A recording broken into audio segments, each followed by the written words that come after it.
Water is the theme of this year's show and one of the biggest trends in growing. Hydroponics is growing with water only. Burke Brothers Hydroponics, a way of life exhibit, highlights ways to incorporate hydroponic technologies into your home garden. A lot of home units now that you can buy, no soil mess or anything like that, and the roots actually grow into the water. Hydroponics is closely tied to gardening trend number 2.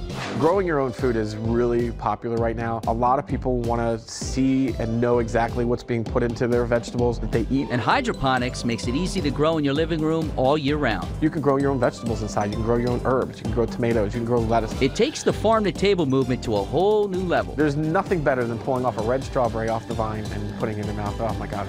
Gardening trend number 3, rain barrels. It's used for watering your houseplants, your flower garden, washing your patio furniture. And thanks to the Philadelphia Water Department's Rain Check program, Philadelphia residents can get a rain barrel for free. It's all part of the city's long-term plan for managing stormwater, which is called Green City Clean Waters. The goal is to reduce stress on the city's aging combined sewer and water system. The Water Department's Flower Show exhibit shows how it works. Along with the free rain barrel, you could get a new patio built with permeable pavers. You come to us, you can fix up your patio, you get up to $2,000, you're going to manage stormwater, so it's a win for the environment. And a win for your pocketbook. The barrels capture the water when it rains, then you release it when the weather's dry. I always tell folks, watch the weather. You know, if you see that there's a storm coming tomorrow, empty your rain barrel today, so that way you can catch as much water as possible from that storm.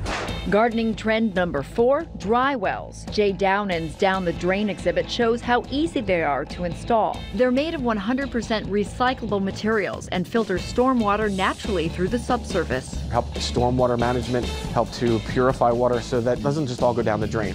Gardening trend number 5 is something called Xeriscaping. Xeriscaping is designing gardens using plants that don't require a lot of water. Think plants native to the region along with cactus and succulents. I really love the living stones. PHS Meadowbrook Farm grows an amazing variety of cacti. Doesn't it look like a fuzzy beard? That you can buy at the PHS store on the flower show floor. You can make nice little compositions with them, and they get even more crazy with age. Visit the flower show horticourt and you'll find a stunning selection of succulents competing for blue ribbons. The rule is don't kill it with kindness, only water when it is dry. And if you want to join the fan club of these weird and wonderful houseplants, you'll find friends you can share with in the Philadelphia Cactus and Succulent Society. It's like a pet, you know, you've got your own little pet on your desktop or whatever.